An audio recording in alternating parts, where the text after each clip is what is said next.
রূপবতী ও গুণবতী মধুমন্তী প্রতিজ্ঞা করেছিলেন যে রাজকুমার আমার 10 প্রশ্নের উত্তর দিতে পারবেন এবং দাবা খেলায় যিনি আমাকে পরাজিত করতে পারবেন তার সঙ্গে আমি বিবাহ করব, অন্যথায় আমি তাকে সারা জীবন কারাগারে বন্দি করে রাখব। ঝাড়গ্রাম নগরের রাজা বজ্রসেনের কন্যা মধুমন্তী নিজের সৌন্দর্যের গুণে দেশ বিদেশে প্রসিদ্ধি লাভ করেছিলেন। মধুমন্তী এতটাই সুন্দরী ছিলেন যে স্বর্গের অপ্সরারাও তাঁর রূপ দেখে ঈর্ষা করতেন। যখন তিনি মহল থেকে বেরোতেন তখন তাঁর শরীর থেকে সুগন্ধ বাতাসে ছড়িয়ে পড়ত। মৃদুমন্দ বাতাসে বাঁশবন যেমন মর্মর শব্দ করে, তেমনি মধুমন্তীকে দেখা মাত্রই পুরুষ মানুষের মনের অবস্থাও বাঁশ বাগানের মতোই হতো। রাজকুমারী মধুমন্তীর আর এক নিয়ম ছিল যে যে রাজকুমার তাঁর প্রশ্নের উত্তর ঠিকঠাক দিতে পারবে না সেই রাজকুমার কখনো ঝাড়গ্রাম নগরের বাইরে বেরোতে পারবে না। কয়েদির পোশাক পরে তাকে আজীবন কারাবাস ভোগ করতে হবে, কারণ মধুমন্তী কখনো চাইতেন না যে অল্প বুদ্ধি সম্পন্ন যে কোনো রাজকুমার তাঁর সৌন্দর্য দেখার আছিলায় লজ্জা শরম ছেড়ে তার সামনে যে সে চলে আসুক এবং অসফল হওয়ার পরও বাইরে গিয়ে বলে বেড়াবে, আমি রাজকুমারীর সৌন্দর্য কাছ থেকে দেখেছি। রাজকুমারীর এই কঠোর নিয়ম জেনেও অনেক রাজকুমার নিজেকে রাজকুমারীর থেকেও বুদ্ধিমান মনে করে রাজকুমারীর এই প্রশ্নোত্তরের পরীক্ষায় অংশ নেন। ফলস্বরূপ সেই সমস্ত রাজকুমার ঝাড়গ্রাম নগরে কয়েদির পোশাকে সারা জীবন কারাগারে বন্দী হয়ে যান। কিন্তু একদিন এমন এক ঘটনা ঘটল যা ঝাড়গ্রাম নগরে আজ পর্যন্ত ঘটেনি। এক রাজকুমার যে কোনো উপায়ে ঝাড়গ্রাম নগরের কড়া পাহারায় রত সিপাহীদের ফাঁকি দিয়ে কারাগার থেকে পালিয়ে যেতে সক্ষম হন। পালিয়ে যাওয়ার সময় এক সিপাহী এই রাজকুমারকে দেখতে পায়। সিপাহীরা এই রাজকুমারের পশ্চাৎধাবন করলে রাজকুমার ঝাড়গ্রাম নগরের গভীর জঙ্গলের মধ্যে দ্রুত গতিতে দৌড়াতে থাকে এবং গভীর থেকে গভীরতম জঙ্গলে প্রবেশ করে, যেখানে সিপাহীরা আর পৌঁছাতে পারে না। কিন্তু রাজকুমার ক্ষুধা তেষ্টা ও শারীরিক যন্ত্রণায় কষ্ট পেতে থাকেন এবং বলতে থাকেন, হে বিধাতা, জগতের মালিক, আপনি আমাকে আর কত কষ্ট দেবেন? আমাকে যে কোনোভাবে আমি যেন এই জীবনে মধুমন্তীকেই জীবন সঙ্গিনী হিসেবে পাই, না হলে আমার এই জীবন আপনি নিয়ে নিন। আমি আপনার পরম ভক্ত। এরকম জীবন আমি চাই না। যেখানে মধুমন্তী আমার জীবনে থাকবে না সেখানে আমার বেঁচে থেকে লাভ কি? মধুমন্তীকে না পাওয়ার যন্ত্রণা বুকে নিয়ে এদিক ওদিক ঘুরতে লাগলেন। গভীর অরণ্য থেকে গভীর অরণ্যে, পর্বত থেকে পর্বত শ্রেণীতে, নদী নালা খাল বিল পেরিয়ে রাজকুমার এক অজানা নগর দেখতে পেলেন। সেই নগরের নাম ছিল চন্দ্রপুর। রাজকুমার নগরের পথে হাঁটছিলেন। সেই সময় সেই নগরের প্রতাপশালী প্রজাদরতি রাজা মহেন্দ্রগুপ্ত রাজ্যের কোনো বিশেষ কাজে সেই পথ দিয়ে যাচ্ছিলেন। মহেন্দ্রগুপ্ত তাঁর রাজ্যে নতুন এক যুবক পুরুষকে দেখে দাঁড়িয়ে গেলেন এবং এই যুবকের পরিচয় জিজ্ঞাসা করলেন। রাজা মহেন্দ্রগুপ্ত বললেন, কে তুমি? কোথা থেকে এসেছ? তোমাকে দেখে তো সাধারণ যুবক মনে হচ্ছে না, কিন্তু তোমার এই দুর্দশা কেন? এই যুবক রাজকুমার তখন রাজা মহেন্দ্রগুপ্তকে রাজকুমারী মধুমন্তীর প্রতিজ্ঞার কথা বললেন এবং আরও বললেন, মহারাজ, আমি মধুমন্তীকে খুবই ভালোবাসি। তার একই অঙ্গে এত রূপ, এত গুণ, আমি তাকে ছাড়া বাঁচব না মহারাজ, তাকে ছাড়া আমি বাঁচব না। রাজকুমারের মুখ থেকে এই কথা শুনে রাজা বুঝতে পারলেন এই যুবক কোনো এক নারীর প্রেমে পড়েছে। মহেন্দ্রগুপ্ত তখন রাজকুমারকে বললেন, আমাকে যদি শুভাকাঙ্ক্ষী মনে করো তাহলে তোমার হৃদয়ের সমস্ত দুঃখের কথা বলো, আমি তোমার দুঃখ দূর করার চেষ্টা করব। রাজকুমার তখন ঝাড়গ্রাম নগরের রাজকুমারী মধুমন্তীর ব্যাপারে আদ্যোপান্ত সমস্ত ঘটনা বললেন এবং শেষে বললেন, হে মহারাজ, আমি মধুমন্তীকে খুবই ভালোবাসি। আমি মধুমন্তীকে ছাড়া বাঁচব না মহারাজ, আমি মধুমন্তীকে ছাড়া বাঁচব না। রাজা মহেন্দ্রগুপ্ত রাজকুমারের বিরহ দশা দেখে রাজকুমারীর সমস্ত কথা শুনে মহারাজ মহেন্দ্রগুপ্ত বললেন, যুবক, তুমি চিন্তা করো না, তোমার এই দুঃখ দূর করার চেষ্টা করব। রাজকুমারী মধুমন্তীর প্রতি তোমার এই ভালোবাসা ব্যর্থ হতে দেব না। রাজা মহেন্দ্রগুপ্ত তখন এই রাজকুমারীকে নিজের মহলে নিয়ে গেলেন। পরবর্তী কাহিনী জানার আগে আমরা জেনে নিই রাজা মহেন্দ্রগুপ্ত এর সম্বন্ধে। রাজা মহেন্দ্রগুপ্ত চন্দ্রাবতী নগরের খুবই দয়ালু এবং প্রতাপশালী রাজা ছিলেন। তিনি গুরু গোরখনাথের শিষ্য ছিলেন। একসময় তিনি গোরখনাথের খুব সেবা করেছিলেন। গুরু গোরখনাথ রাজা মহেন্দ্রগুপ্তের ব্যবহারে সন্তুষ্ট হয়ে মহেন্দ্রগুপ্তকে একটি মানুষের মতো কথা বলতে পারে এমন এক হীরামন নামক তোতা পাখি উপহার হিসেবে দিয়েছিলেন। এই তোতা পাখি খুবই বুদ্ধিমান ছিল। মহারাজ মহেন্দ্রগুপ্ত তোতাকে না জানিয়ে কোনো কাজ করতেন না। রাজা মহেন্দ্রগুপ্ত নিজে রাজকুমারের মহলে থাকার ব্যবস্থা করে দিলেন এবং রাজা নিজে তোতার কাছে এসে তোতাকে এই রাজকুমারের বলা সমস্ত কথা বলে শোনালেন। তোতা রাজকুমারকে নিজের কাছে ডেকে বলল, হে বন্ধু, তুমি সেই নারীর চক্করে পড়ে কেন নিজের জীবনকে বরবাদ করছো? নারীর বাইরের রূপ দেখে কখনো তার প্রেমে পাগল হওয়া উচিত নয়। তার ভেতরের গুণ সম্বন্ধে সঠিকভাবে জানা উচিত, তারপর তার প্রেমে পাগল হলেও চলবে। তুমি তো সেখান থেকে পালিয়ে কোনো রকমে প্রাণে বেঁচে গেছো। তুমি জেনে জেনে আবার কেন সেই বিষ পান করতে চাইছো? তুমি তাকে ভুলে যাও, তুমি আবার নতুনভাবে বাঁচতে শেখো। তোমাকে দেখে মনে হচ্ছে এখনও তুমি সেই রূপসী রাজকুমারীকে মন থেকে মুছে ফেলতে পারছো না। তাহলে একটি কাহিনী বলি শোনো। মেদিনীপুর নগরে এক পাঠান বাস করতেন। ওনার স্ত্রী খুবই সুন্দরী তথা রূপবতী ছিলেন, কিন্তু তিনি চরিত্রহীনা ছিলেন। এদের এক সন্তানও ছিল। এই পাঠানের স্ত্রী গ্রামের এক চরিত্রহীন পুরুষের সঙ্গে অবৈধ সম্পর্কে লিপ্ত ছিল। পাঠান যখন কাজে বেরিয়ে যেতেন, এই যুবক তখন পাঠানের স্ত্রীর কাছে আসত এবং দুইজনে ভোগ বিলাসে মত্ত থাকত।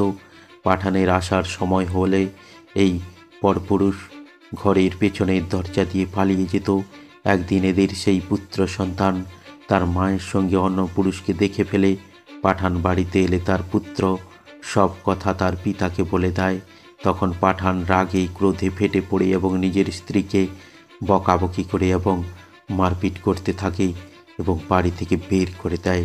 পাঠানের স্ত্রী তখন স্বামীর পা ধরে কাঁদতে থাকে এবং বলে, আমার ভুল হয়ে গেছে, আর কখনো এমন কাজ করব না, আমাকে ক্ষমা করে দাও, আমার এই পুত্রের কথা ভেবে আমাকে ক্ষমা করে দাও। পাঠান তখন নিজের পুত্র সন্তানের কথা ভেবে তার চরিত্রহীনা স্ত্রীকে ক্ষমা করে দেয়। পরের দিন পাঠান যখন কার্যে চলে যান, সেই যুবক আবার পাঠানের স্ত্রীর কাছে আসে এবং বলে, হে সুন্দরী, কি হয়েছে তোমার? আজ তোমাকে দেখে খুব উদাস মনে হচ্ছে, তোমার মন কি ভালো নেই? পাঠানের স্ত্রী বলল, আমার পুত্র তোমার এবং আমার ভোগবিলাসের সমস্ত দৃশ্য দেখে নিয়ে তার পিতাকে বলে দিয়েছে। এই জন্য আমার প্রতি আমাকে খুব গালিগালাজ করেছে, মারধর করেছে। এই চরিত্রহীন পুরুষ তখন বলল, তুমি তোমার এই পুত্রের গলা টিপে মেরে ফেলো, তাহলে তোমার মনের দুঃখ শান্ত হয়ে যাবে। তার জন্যই তোমার এই অবস্থা। এই কথা শুনে চরিত্রহীনা নারী কোনো কিছু না ভেবে নিজের সুখ চরিতার্থ করার জন্য নিজের পুত্রকে গলা টিপে হত্যা করে দিল। যখন পাঠান কাজ শেষ করে বাড়িতে এলো, তখন এই চরিত্রহীনা নারী খুবই কান্নাকাটি করতে লাগলো এবং চিৎকার করে গ্রামবাসীকে বলতে লাগলো, আমার ছেলেকে বাঁচাও, এই বেঈমান আমার ছেলেকে মেরে ফেললো। বেঈমান না হলে কেউ নিজের ছেলেকে মারতে পারে। হায় সোনা, আমি কাকে নিয়ে বাঁচবো? পাঠানের স্ত্রীর ক্রন্দন শুনে পাড়ার লোকেরা সব জড়ো হয়ে গেল এবং পাঠানের স্ত্রীকে জিজ্ঞাসা করলো, কি হয়েছে? পাঠানের স্ত্রী বলল, আমার ছেলে 1 টাকার জন্য তার বাবার কাছে জেদ করছিল, এই জন্য এই নির্দয়ী আমার বেঈমান স্বামী রাগে ক্রোধে তার নিজের ছেলেকে প্রাণে মেরে ফেলল। কতটা নির্দয়ী হলে কেউ নিজের ছেলেকে মারতে পারে? এই কথা শুনে গ্রামের চৌকিদার পাঠান এবং তার স্ত্রীকে রাজ দরবারে নিয়ে গেল। এই চরিত্রহীন স্ত্রী রাজার সামনেও সেই একই কথা বলল। রাজা তখন এই স্ত্রীকে জিজ্ঞাসা করলেন, সেই সময় কি কোনো প্রত্যক্ষদর্শী অর্থাৎ সাক্ষী ছিল যে এই ঘটনা দেখেছে? এই চরিত্রহীনা স্ত্রী তখন রাজার সামনে প্রত্যক্ষদর্শী রূপে সেই অবৈধ সম্পর্কে লিপ্ত পুরুষটির কথা বলল, যে নিজের চোখে এই দৃশ্য দেখেছে। রাজা তখন সেই পুরুষটিকে ডেকে জিজ্ঞাসা করতেই সে বলল, আমি রাস্তা দিয়ে যাচ্ছিলাম, হঠাৎ এদের বাড়ির ভেতর থেকে চিৎকারের আওয়াজ শুনে যেই বাড়ির মধ্যে প্রবেশ করেছি, পাঠান রাগে ক্রোধে তার এই নিরীহ ছেলের গলা টিপে ধরেছে। আমি এই নিরীহ ছেলেকে পাঠানের হাত থেকে বাঁচানোর চেষ্টা করার আগেই পাঠান তার ছেলেকে মেরেই ফেলে রাজামশাই, আপনি এই পুত্র হন্তাকারীকে উপযুক্ত শাস্তি দিন। রাজা সাক্ষীর কথা শুনে পাঠানের ফাঁসির আদেশ দিয়ে দিলেন। এতদূর বলার পর হীরামন তোতা বলল, হে রাজকুমার, নারী জাতিকে কখনো রূপ দেখে বিশ্বাস করতে নেই। আপনি খুবই ভাগ্যবান যে আপনি রাজকুমারী মধুমন্তীর কারাগার থেকে বেরিয়ে আসতে সফল হয়েছেন। পুনরায় আবার নিজের বিপদ নিজে ডেকে আনবেন না। রাজকুমার বললেন, হে হীরামন তোতা, আমার যদি প্রাণও চলে যায় যাক, কিন্তু যে কোনোভাবে রাজকুমারী মধুমন্তীকে আমি জীবন সঙ্গিনী রূপে পেতে চাই। তাকে ছাড়া আমার এই প্রাণ নিরর্থক। কারণ এই রাজকুমারী যেমন রূপবতী তেমনি গুণবতীও, এই আমার বিশ্বাস। রাজকুমারের এই বিরহ দশা দেখেই মহারাজ মহেন্দ্রগুপ্ত তোতাকে বললেন, হে হীরামন, যতক্ষণ না এই স্ত্রীকে এই রাজকুমার জীবন সঙ্গিনী রূপে পাচ্ছে, এই রাজকুমার বেঁচে থেকেও মৃতপ্রায়। কারণ এই রাজকুমার সেই রাজকুমারীর বিরহ বেদনায় কাতর হয়ে পড়েছে যে খাওয়া দাওয়াও ঠিকমতো করছে না। এই রাজকুমার তার নিজের জীবনের চেয়েও রাজকুমারী মধুমন্তীকে বেশি ভালোবাসে। সুতরাং আমি কথা দিয়েছি, আমি চেষ্টা করব মধুমন্তীর সঙ্গে রাজকুমারের মিলন ঘটাতে, তাতে মধুমন্তীও সুখে থাকবে। কিন্তু তার আগে তুমি খোঁজ নাও সত্যিকারের ঝাড়গ্রাম নামক কোনো নগর আছে কিনা। যদি থাকে সেই নগরের রাজকুমারী মধুমন্তীর ব্যাপারে খবর নিয়ে এসো। সে রূপবতী হওয়ার পাশাপাশি তার গুণ কেমন। যদি রূপবতী হওয়ার পাশাপাশি গুণবতীও হয়, তাহলে রাজকুমারের হয়ে আমি যাব সেই মধুমন্তীর 10টি প্রশ্নের উত্তর দিতে। তাতে যদি আমাকে কারাগারে বন্দী হতে হয়, তাও আমি বরণ করে নেব। হীরামন্ত তার রাজার অনুমতি নিয়ে ঝাড়গ্রাম নগরের সন্ধানে বেরিয়ে পড়ল। কয়েকদিন আকাশপথে উড়তে উড়তে হীরামন্ত তা ঝাড়গ্রাম নগরের সন্ধান পেয়ে গেল এবং রাজকুমারী মধুমন্তীর মহলের ছাদে গিয়ে বসল। মধুমন্তীর ধ্যান সেই তোতার দিকে গেল। তোতার এই সুন্দরতা দেখে মধুমন্তী মুগ্ধ হয়ে গেলেন। এরকম সুন্দর এবং হীরামতি দ্বারা সুসজ্জিত পাখা রাজকুমারী মধুমন্তী কোনো দিন দেখেননি। রাজকুমারী বললেন, হে তোতা, তুমি কোন দেশ থেকে এসেছ? এছাড়া তোমার এখানে আসার কারণ কি? তোতা বলল, চন্দ্রাবতী নগরে রাজা মহেন্দ্রগুপ্ত আমাকে এখানে পাঠিয়েছেন। আমি খোঁজ করতে এসেছিলাম সত্যিই কি ঝাড়গ্রাম নামক কোনো নগর আছে কিনা। কিন্তু হে রাজকুমারী, তুমি কেন এত উদাস হয়ে আছো? তুমি কি কোনো পাপ করেছ? রাজকুমারী তোতাকে বললেন, হে তোতা, আমি এই জন্যই এত উদাসী, কারণ আমার প্রতিজ্ঞা, অর্থাৎ আমার 10টি প্রশ্নের উত্তর দেওয়ার জন্য এমন কোনো বুদ্ধিমান পুরুষকে হয়তো ঈশ্বর পৃথিবীতে পাঠাননি। সুতরাং আমার এই প্রতিজ্ঞা হয়তো এ জন্মে পূরণ হবে না। তাছাড়া আমাকে হয়তো আজীবন অবিবাহিত হয়েই থাকতে হবে। এই জন্য আমি এতই উদাসী। আর আমার প্রশ্নের উত্তর দিতে না পেরে অনেক রাজকুমারকে আমি কারাগারে বন্দি করেছি। আমার মন এই জন্যও এত উদাসী, কারণ আমার প্রতিজ্ঞা হয়তো কখনো পূরণ হবে না। এই জন্য আমি এত উদাসী। যে বুদ্ধিমান পুরুষ আমার 10টি প্রশ্নের উত্তর দিতে পারবেন, তার প্রতিটি কথা আমি অক্ষরে অক্ষরে পালন করব, এই আমার প্রতিজ্ঞা। তবু আমি আশা করে আছি, একদিন না একদিন কোনো এক বুদ্ধিমান পুরুষ এসে আমার 10টি প্রশ্নের উত্তর দেবেন এবং আমার প্রতিজ্ঞা পূরণ করবেন, কারণ আশাই একমাত্র মানুষকে বাঁচিয়ে রাখে। রাজকুমারীর প্রতিজ্ঞার কথা শুনে হীরামন্ত তা ও রাজকুমারীকে আশ্বাস দিলেন, হে রাজকুমারী, তুমি যেমন রূপবতী ও বুদ্ধিমতী, তেমনি চন্দ্রাবতী নগরের রাজা মহেন্দ্রগুপ্ত পুরুষ সমাজের মধ্যে রূপবান ও গুণবান। এটাই আমার বিশ্বাস।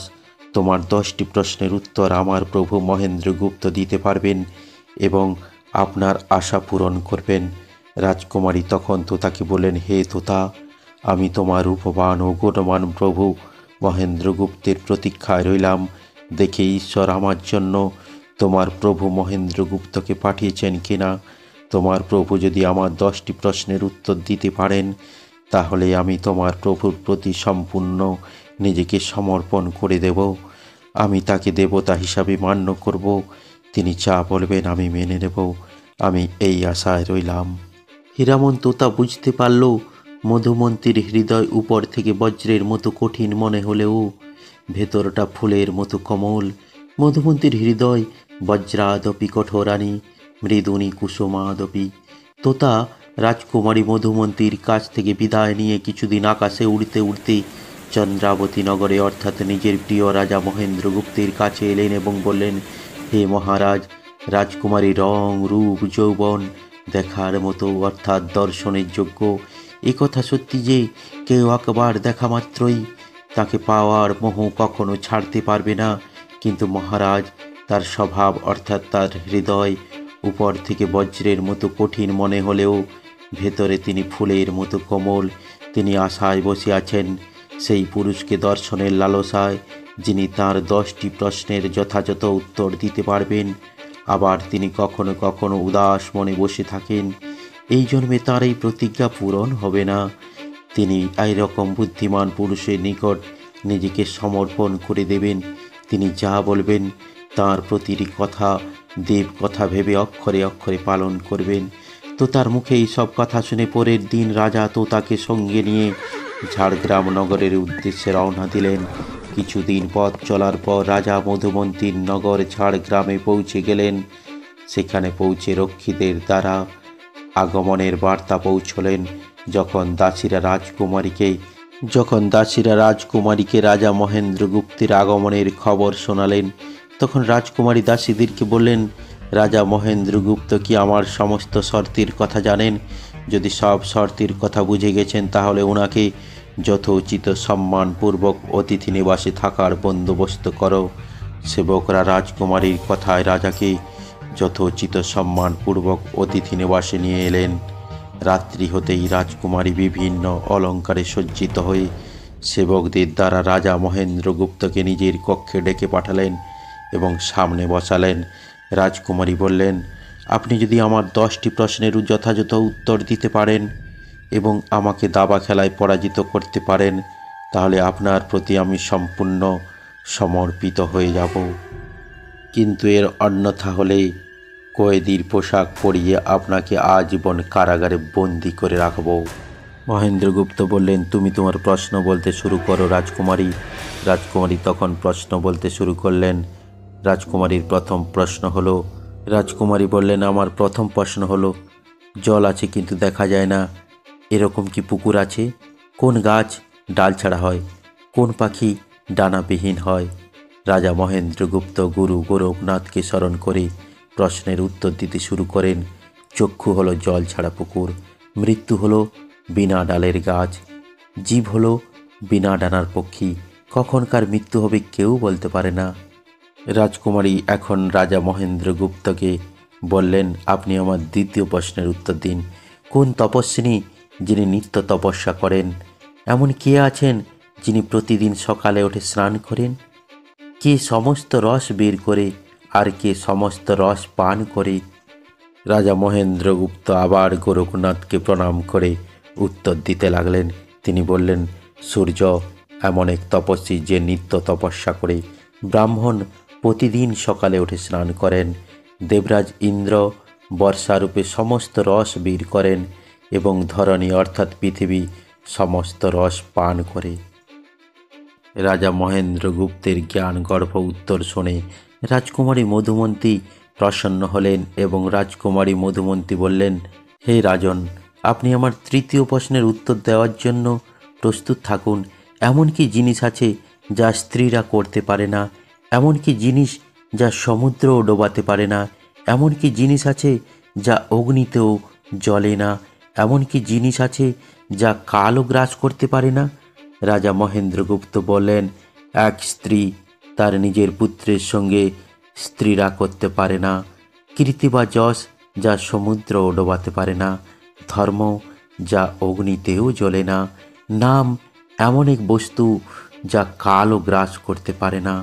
রাজা মহেন্দ্রগুপ্তের মুখ থেকে এই সমস্ত প্রশ্নের উত্তর শুনে রাজকুমারী মধুমন্তী কিছুক্ষণ রাজার মুখের দিকে তাকিয়ে থাকলেন এবং বললেন, হে রাজন, আপনি আমার চতুর্থ প্রশ্নের উত্তর দিন। এমন কি জিনিস আছে যা বাল্যকালে 30 গজ, যৌবন অবস্থাতে 4 গজ এবং বৃদ্ধাবস্থায় 60 গজ হয়? রাজা বললেন, যে কোনো বস্তু অর্থাৎ জীবের ছায়াই সকালে 30 গজ, দুপুরে 4 গজ এবং সন্ধ্যাবেলায় 60 গজ হয়। রাজার মুখ থেকে এত দ্রুত উত্তর শুনে রাজকুমারী মধুমন্তী রাজাকে বলেন, হে রাজন, এখন আপনি আমার পঞ্চম প্রশ্নের উত্তর দিন।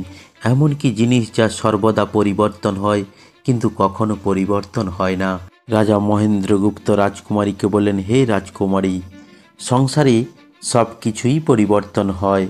সংসার যে পরিবর্তনশীল এটাই সত্য, এর কোনো পরিবর্তন হয় না। পরিবর্তনই সংসারের নিয়ম। যে এই কথা বুঝে নেয় সে জীবনে সুখ দুঃখে ও শান্তি পান।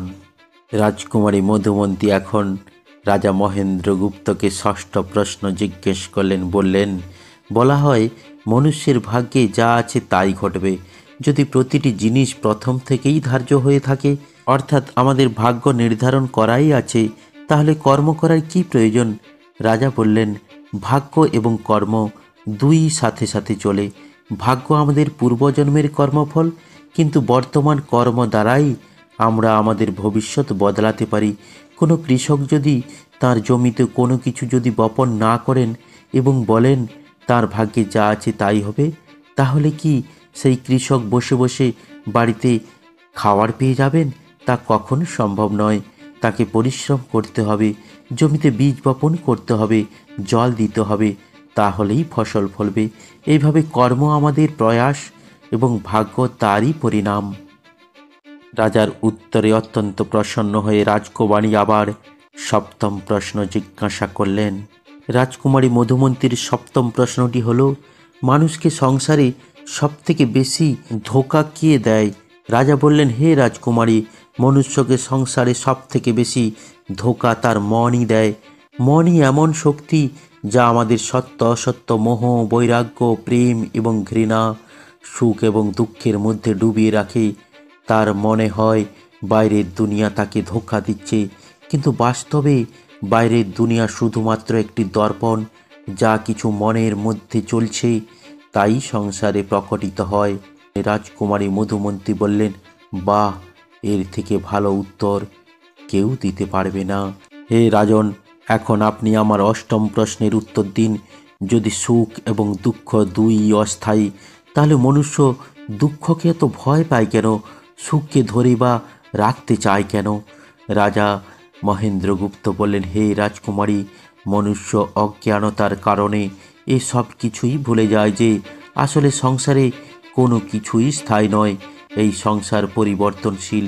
সুখ এবং দুঃখ দিন ও রাত্রির মতো একে অপরে পরিপূরক। সবাই সুখকে ধরে রাখতে চায় এবং দুঃখ থেকে দূরে থাকতে চায়, কারণ যখন মানুষ সুখী হয় তখন তার মনে হয় এই সংসার তার দ্বারাই নিয়ন্ত্রিত হয়।